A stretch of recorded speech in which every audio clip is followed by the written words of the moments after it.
Hey everybody, this is going to be a quick review of the NanoQ entry-level pit temperature control device from BBQ Guru. More information can be found at bbqguru.com.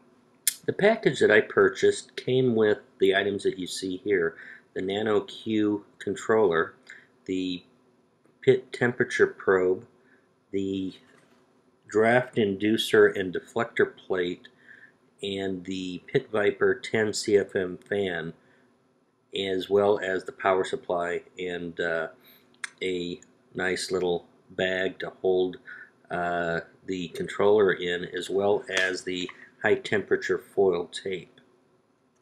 The first part of the installation is a piece of cake. Basically, you screw the draft inducer into a screw that comes from the other side of the charcoal bowl that keeps the deflector plate in place. You'll see a photo of that here coming up. You do cut the high temperature foil tape and cover the other 3 holes in the vent that you're using for the installation, and make sure that the other 2 vents on the bottom of the charcoal bowl are closed, so that the only air that's introduced into the smoker does come through the draft inducer from the fan that is part of the package, and we'll show that here in a little bit. The only thing you need to make sure of when you're installing this part, especially the deflector plate on the inside of the charcoal bowl, is that it should be pointed downward. The opening should be pointed downward so that the air gets blown underneath the charcoal grate. The next thing I did was place the pit temperature probe on the middle of the center rack. I made sure that that clip was nice and secure, as I did find that if it wasn't placed properly, it had a tendency to come off. I did place it right next to the temperature probe for my Maverick ET732, and just made sure that I didn't put any of the meats that I was cooking really close to the probe, so that it would affect the reading of the temperature. The only other part of the installation is placing the fan unit into the draft inducer, and it just slides right in. Really, there's no difficulty in doing that. The rest of the setup and the success of the use of the Guru seems to really fall in the adjustment of the damper on the fan itself, and possibly making a slight adjustment on the top damper on the lid of the smoker.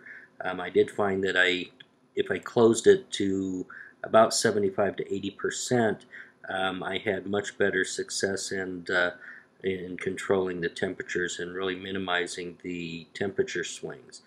The final part of putting the system together and getting it up and running is, of course, you need a power source to plug the power supply into, and then plugging the power supply into the 12-volt DC port on the NanoQ.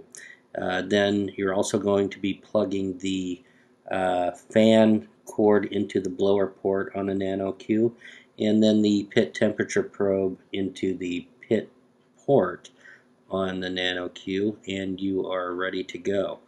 I had great success in maintaining temperatures within 5 degrees of the setting, anywhere from 215 degrees on the low end up to 300 degrees on the high end. The operation of the controller was simple enough. It defaults to 225 degrees as the temperature of your pit from the factory, and just to make sure you have it at 225, you can press both keys on the controller. It'll flash after the light will flash after 1 second, and then again after 3 seconds. And if you release them at that time, it sets the temperature back to the default setting of 225 degrees. And of course, you can adjust it up in 5-degree increments by pressing the up arrow, or down by 5-degree increments by pressing the down arrow. I know I crammed a lot of information in this short review. I don't feel I really did it justice. The bottom line is the NanoQ works great. It does what it's supposed to do. It's easy to install, easy to operate, and I think a really good value. If you have any specific questions, you can always email me at andy@smokeandgrill.com, or if you want the manufacturer's information, the website to go to is bbqguru.com. Thanks a lot for watching, and we will see you next time.